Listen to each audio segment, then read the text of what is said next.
Good morning. Welcome back. You're still watching Daybreak on this 17th day of July 2023. Let me introduce the panelist here in studio. I have to start with this so that I don't forget his name. Dr. Kanyuithia Mutunga. Yeah, he was here some 2 weeks ago, but he's using a different name. Good morning. Morning is not very different. It's still my name. It's actually my middle name. My children are all called Kanyuithia, so yeah. You will use John Mutunga forever, they'll get lost. So why don't you want to use Mutunga? Use Mutunga John, as well. Why don't you want to use John? John is, everyone knows not John now. Let's popularize Kanyuithia a bit. Interesting. Honorable Robert Mbui is the MP for Kathiani, but also the Deputy Minority Leader. Good morning. Morning, Sam. Good to see you back. Thank you. Nelson Koech is the Member of Parliament for Belgut, but also Chairperson, Foreign Relations, Intelligence and Defense. Good morning. Good morning, sir. Fred Okangos, Secretary, Political Affairs, KANU. Good morning. Good morning, sir. Great, and it's good to see all of you here. And I want us to start from the start, because if you look at the papers this morning, they are talking about the week of protests, and the nation is asking, will Ruto Raila strike a deal? I wonder what deal, but there's still time to avert looming turmoil. If you look at the Standard, they are talking about there's a cost to those demonstrations. Business will be paralyzed in many parts of the country, if indeed they happen. But still on the same paper, you see the image of the African Union leaders meeting in Nairobi, talking about the priorities for Africa and how to be self-reliant. Then on the back to the Daily Nation, you see a drinking nation inside Kenya's big alcohol problem, talking about some 27 million Kenyans aged between 15 and 65 who are said to be consuming alcohol.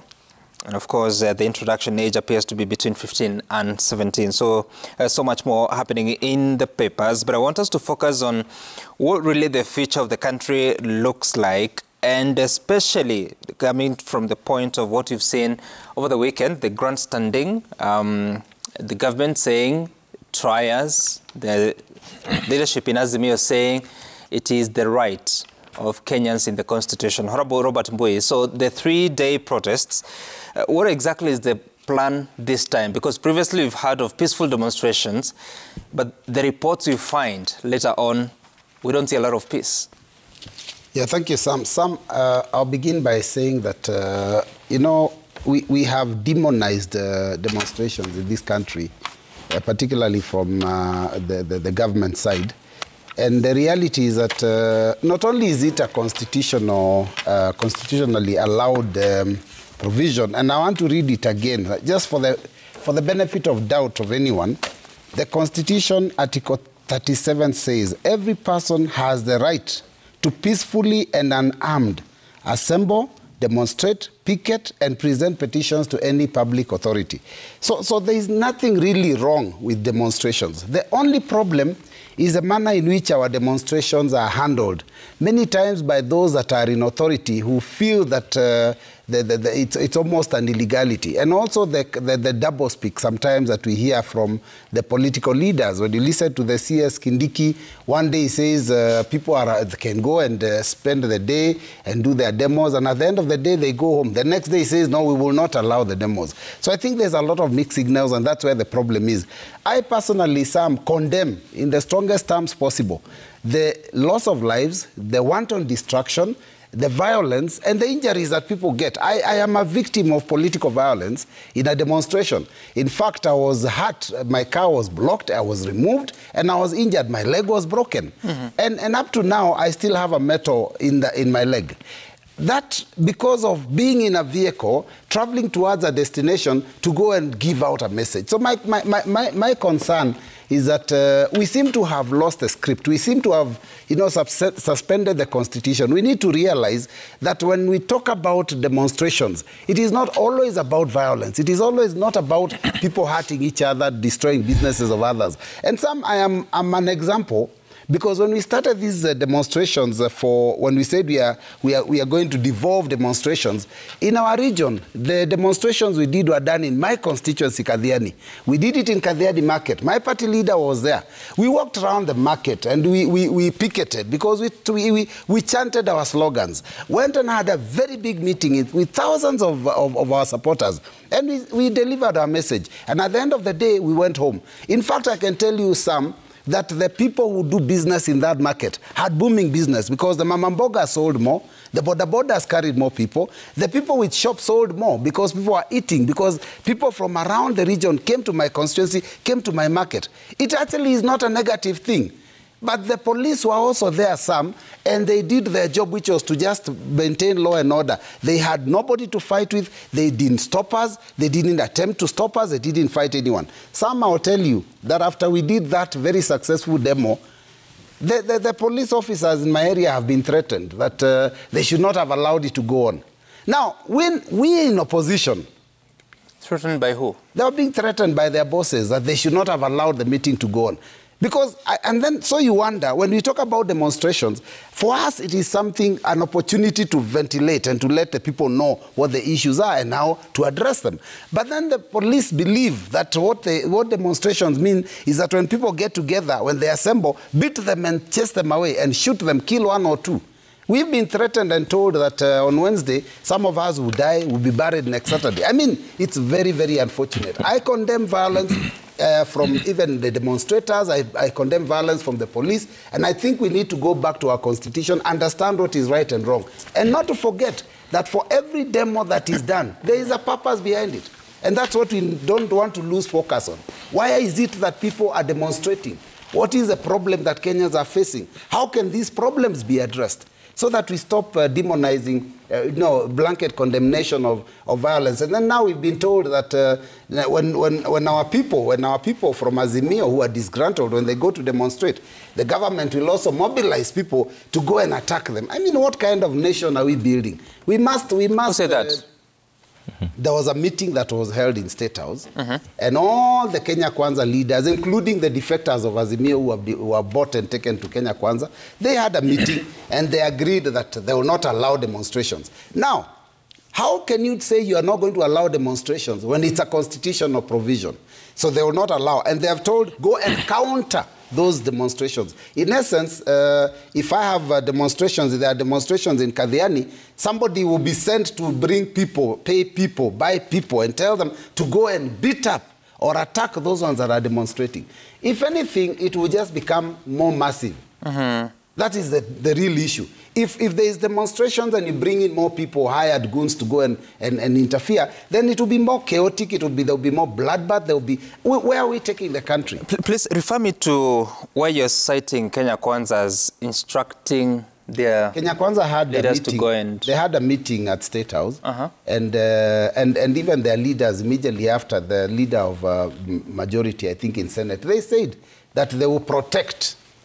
Those are the words they use. They will protect the people. They will protect the property of the people. A job which is clearly in the Constitution assigned to the National Police Service. What does that mean, Sam? That the members are told, do not allow demonstrations in your areas. What does that mean? How can you disallow a constitutional provision? How can I tell the people of Kathiani, if you're disgruntled about a slow-moving or slow progress on a road, do not demonstrate. And if you attempt to demonstrate, I'm going to stop it myself. That means I'll hire some goons to go and attack the ones that will be demonstrating. It's wrong. It's wrong. Okay. It's really, really unfortunate. And I'm saying this because even my own youth have demonstrated about a road that is being done in the constituency by the national government. And in the process of the demo, they even insulted me a little here and there and said, oh, the member is doing nothing about this problem. I have no problem with that because it is their right. It is their right. Okay. Honorable Nelson Kwech, did you attend the parliamentary group meeting? I did. What was the message as far as what you're supposed to do in response to the maandamano? I think it is fair, first of all, let me tell my colleague, Honorable Robert Mbui, that he should not use gossip as not such a platform to discuss what was not discussed in State House. The meeting in State House was called by leaders. It was not even called by the president. It was a growing concern of what is happening in the country. the continued violence that is happening. And as leaders, we felt that we have a responsibility to find out what is happening. And we thought before we can actually decide on the next course, it is fair to listen, to speak with the president, the leadership of Kenya Kwanza, to understand their view of the current situation and what they feel about it and what we can do about it. And in that discussion, it is a concern.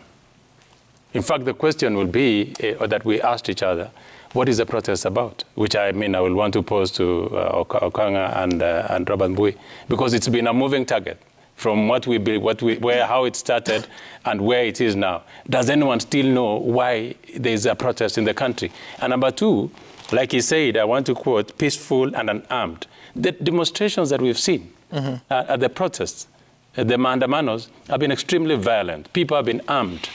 In fact, there's a video, there's a picture that has trended for the last 2-3 days of a police officer evading stones and tear gas being hurled at him. He holds a gun, but he's running away from all this. It tells you that it's been very violent to the extent that police are restraining themselves, but this violence still has escalated. What even became of concern was what looked to have been a well-orchestrated, multi-pronged, violent destruction of property on Wednesday. You saw what happened in Mlolongo. You saw what happened at the supermarket in Wayaki Way. You saw what happened largely across the country. And what happened in Mlolongo is now we needed to find out from the president, because he has better intelligence, what was going on. I can tell you from that meeting, what happened in Mlolongo was a well-funded destruction of property by Azimio. Azimio is not protesting about Mwananchi. And I want to take the people of this country slightly back. 2017, it's the same Raila Odinga who came out and protested. We lost lives. Baby Pendo and many others became the list of an unending list of people who have lost lives during such protests. What happened to Raila Odinga? Immediately he went into handshake. He became peaceful. Never saw any sin in that government. He became just mum. Because he was enjoying the government, Lajis. He was enjoying wanton theft of resources in our government. Why did we find ourselves here? When you say the cost of Unga, ask Robert Mbui, how much did Raila Odinga and Uhuru Kenyatta leave the cost of Unga when they left? How much was the cost of Unga? It is, if we found food inflation rising because President William Ruto has come in, it will be a point to discuss. Okay. But we found it high. So what we discussed instead, as I conclude, was how to end it. This is what we said. And this came from we, the leaders, that we cannot continue to watch as our country is being run by domestic terrorism, domestic terrorists. We decided that as a responsible leadership, as responsible Kenyans, because the police are overstretched, we will ask the people to come and protect their property. Because you cannot, for instance, the person who was just innocently in a supermarket lost the entire sale. They lost everything that was in the shelf. So it is a responsibility of Kenyans also to make sure that where criminal gangs are going to patronize some of the estates, it is a responsibility of Kenyans to come out and defend. How exactly are they supposed to do that, Honorable Koech? If someone comes to my home, that is an enemy. If you come and want to take something from my house, that you are an enemy. What I'm asking is, you've used the example of Eastmart supermarket in Kitengela. Yes. And the owners there told the story of the many men, young men that came and destroyed property, looted, stole cash and other stock. Yes. So how exactly would they be required to protect themselves? Just try as much as possible. Use any means possible to deter any confrontation to your property. What does that mean? We will not allow it because... No, any means possible. What does that mean? If someone is coming to you and they're violent, Sam. Don't use me. I've given you the example. Eastmart supermarket, Kitengela. Maybe close the shop. Call the police.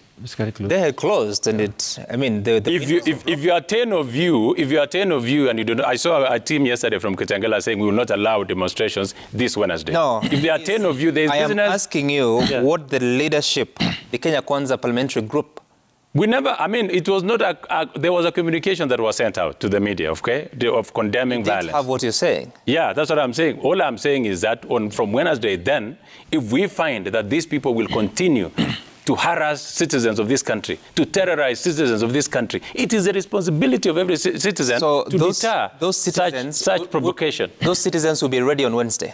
We will be ready. I mean, as a leader, I will not allow anyone to come into my property to come and harass people. Don't you think what we are saying is that do you think that's arming for war? No. There has been business community before.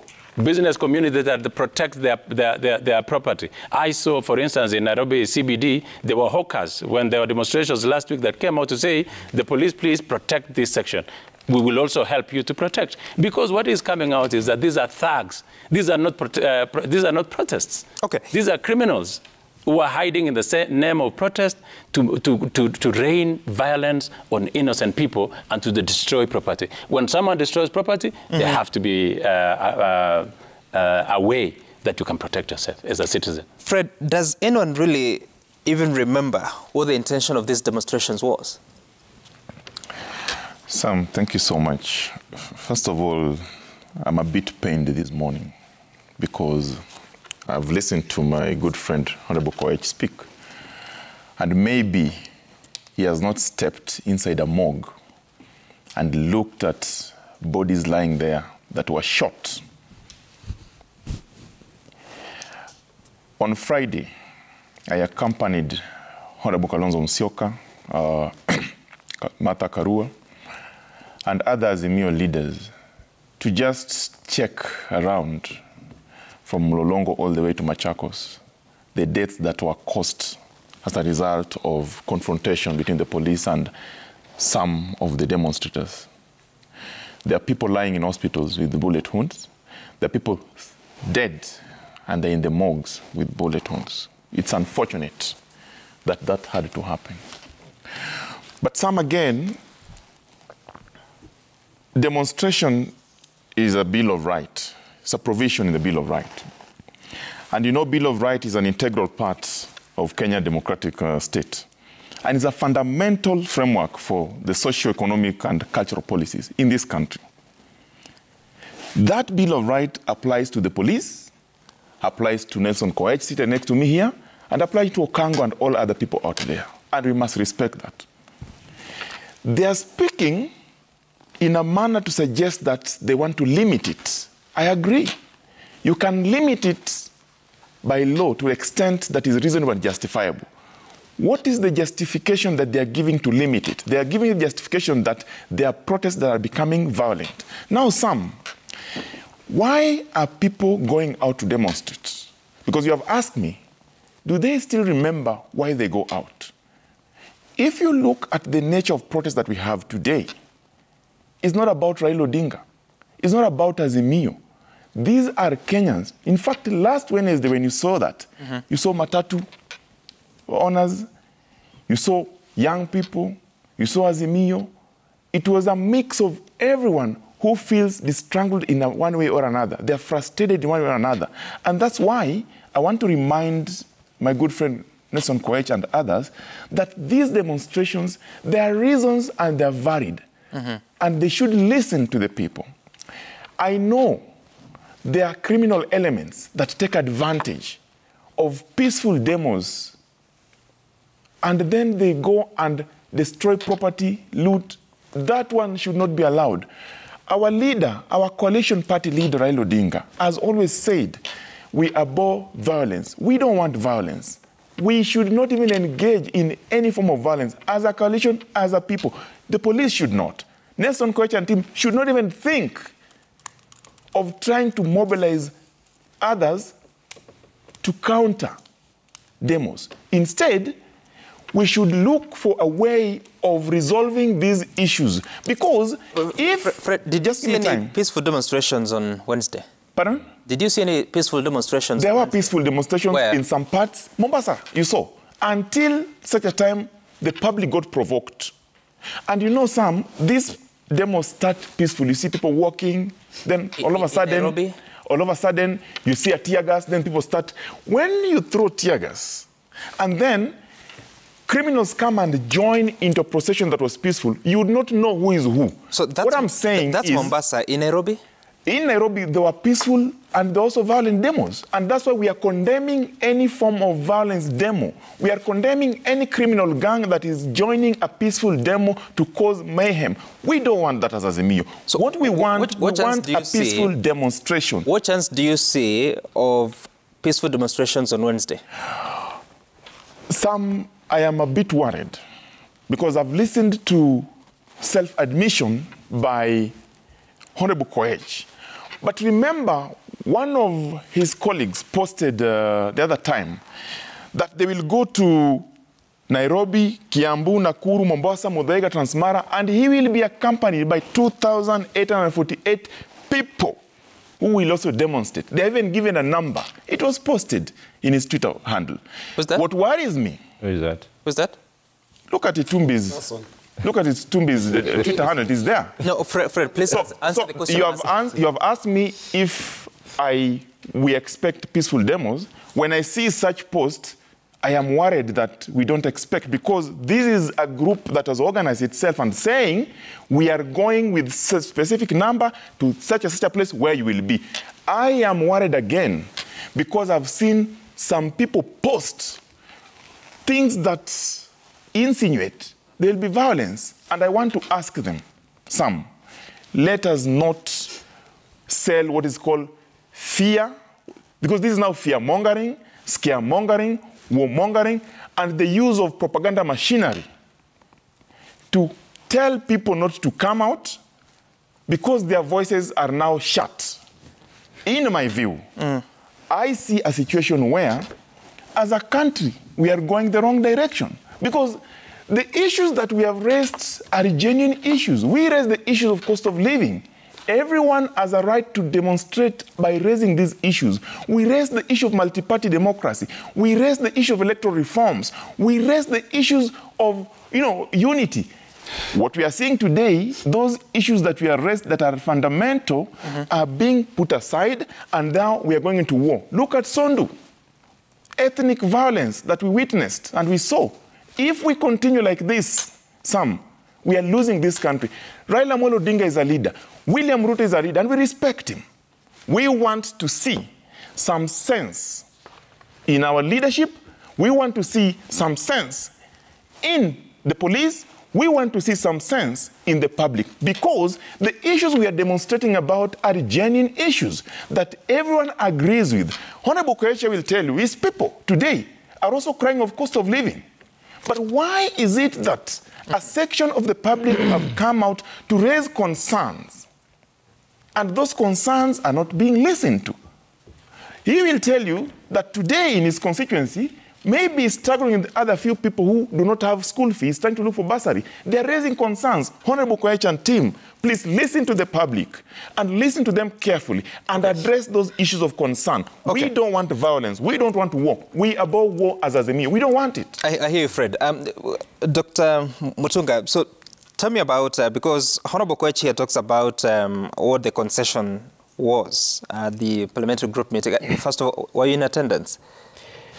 Yes, I was in attendance. I was in the meeting from the beginning to the end. What Honorable Koech has said is some of the issues that came up and the possible solutions to those issues. And protection in this case, people are discussing how do we advise our business community to be better prepared in terms of probably securing their property better, in terms of ensuring that they cannot be apprehended. Because if you find the owner of a building, you force him to open, that's different. If there is just glass window, there's no burglar proofing material to cover to make sure that people don't access the building, then of course they'll access and steal. But having said that, there are a few issues that we need to look at. So they're supposed to do burglar proofing between... To protect their property. Between that day you had the parliamentary group meeting and Wednesday? They are supposed to make sure that their buildings are not accessible. By Wednesday? Why not? Yes, but it can be done overnight. Okay. Yeah, we've seen people fix doors and windows and have burglar proofing in days. So it's not really impossible. Now, the other issue that is coming out here is the way we are trying to pretend that we have had peaceful demonstrations. The demonstrations are, people are just protesting about cost of living. Was the cost of living at the same time last year as high as it is now? Or maybe relatively high? But we were more or less crowned opposition. Did we ask people to demonstrate? Did we not listen to the voice of reason? You're saying the cost of living? The cost of living did not start yesterday. It's not last month. So the cost of living was high even last year. So is it higher now or lower? Yeah, it's slightly higher now. But the idea is, are there efforts to contain the cost of living? There are efforts in the government to contain the cost of living. And these are the efforts that are being fought so hard. And I want to put it very clearly. Now look at the cost of food. The cost of food is coming down because at least God gave us rain, and the government also provided fertilizer and other incentives. But look at the issue of Maandamano. What does Maandamano do to the cost of food? Bar food from accessing the consumption areas, the off-takers. And therefore, at the end of the day, food will be expensive, yet you have it. So it's a consistent way of ensuring that we use the fund now, the cost of living, to advance our agenda. And the agenda is, the agenda for the opposition. That's basically what they're advancing, the cost of living and so on. Because initially, there never used to be this issue of cost of living. Initially, it was open the servers, we won the elections, we did all these other things. But then suddenly came an issue that touched on the greater majority of Kenyans, cost of living. And that's the one that is being used now. Now, let's look at Maandamano. First of all, we are seeing that people are always peaceful in doing Maandamano. But what do we see as a systematic way of doing the Maandamano, which I believe there is pre-coaching? First of all, they block the roads, burn tires, attack anyone who approaches that area. I was almost a victim on Wednesday last week. I wanted to visit a friend in Utawala, and I didn't know that road was closed because the news were that Mlolongo and Kitengela was on fire, so I thought this road was accessible. I tried to approach. I didn't know there were so many people. There were even no police. There wasn't a single police. There were only people systematically doing what they clearly they had planned to do and probably even rehearsed. Bringing tires, burning more tires, gathering more stones, and throwing stones. I was pelted with stones. My car was pelted with stones. I turned and drove back. Now, after the tire burning, there is the attack. And after the attack, there is the stealing. So it is systematic. Then the question is, are these normal Kenyans who come from their homes and then they do these things in such a coordinated manner? I don't think so. There is a team, or rather a group of people who have been trained to do this, to advance this agenda. That's what is coming out. And it seems Does the government know who is training them? The reason why we asked the audience of the president, Sam, is because we wanted to know what the government knows. As people in the government right now, we wanted to speak with the same voice, to get to know exactly how much intelligence has the government gathered. Does the government know that there were even meetings, even fundraisers to fundraise for Maandamano? Why do you have to fundraise for Maandamano if people are voluntarily coming out? So what is the answer? The answer is we need to separate issues. Maandamano is not a... Now, I've asked you a question. Does the government know who is doing this training, pre-coaching your colleagues? The government has information on what is happening, but the government is piecing up the information to try and pin the individuals who are behind it. So because the government and the police have the monopoly of power, why aren't they dealing with the criminals? Okay. Let's come back to protection and monopoly of power and all other issues. The Constitution clearly, the same Constitution says that it allows for peaceful demonstration by people who are unarmed. First of all, in Kenya, it's never peaceful, and always people are armed. And I can get back to that. Then secondly, on the other side, it goes and says the president has the prerogative of protecting the people and their wealth and their resources. And therefore, when we use the police to do their duty, who are the law enforcement institution? This is the law enforcement arrangement for the country. Then it comes out that police are killing people. When you find somebody breaking somebody's house to steal, somebody's shop to steal, do you pray for them? Do you sing a lullaby for such a person? I mean, how do you expect the police? The police are being pelted with stones. How do you expect them to protect these people? You know, there's a mixture of you tell people, okay, you have the police, all right, but this police should be singing hymns to people who are, because now it is Mandamano time. Sam, we have lost it as a country. We need to go back to the drawing board. And the first thing we need to do is to separate issues. Let the opposition not try to advance their agenda through Mandamano, because now the cost of living is universal across Kenya. Let the opposition not try to demonize the government when the government does its work. Which government has ever handled violent situations with the tear gas alone? When you throw tear gas, and even them, they have tear gas. What do you mean with tear gas alone? Which government has ever handled with tear gas? Which one? Tell me one. So has there been any? There is if you are hurt as a policeman, you have to protect yourself, isn't it? Is a police life, or is it not life as well? Are policemen not human beings? So have we seen not seen policemen hurt? Have we not seen in the past policemen killed? They're free to shoot. The idea is not. The idea is that they need to use what is allowable by law. That includes shoot to kill? Sam, let me ask you something. Who basically breaks somebody's house, somebody's building? Is that somebody who is demonstrating, or is that's a crook? Dr. Mutunga, how do you deal with the crooks? Answer my question. Does that include shooting to kill? If somebody deliberately breaks somebody's property, such a person is supposed to face the law, to face the provisions of the law. And what are the provisions of the law? The Penal Code is very clear. People are supposed to, properties are supposed to be protected in this country. And if property is supposed to be protected, you don't protect property by now running away from people so that it can go on. So I would rather propose they should be subjected to the law. That's your statement. Yes. But also you're saying that the police have to protect themselves. And I'm asking you, does that include shooting to kill? I'm not saying that it includes shooting to kill. It includes using all means to make sure that law is abided. Let's take a short break here on the break. When I come back, we get into more of that, the exchange between the opposition and the government, but also what is the future of this country.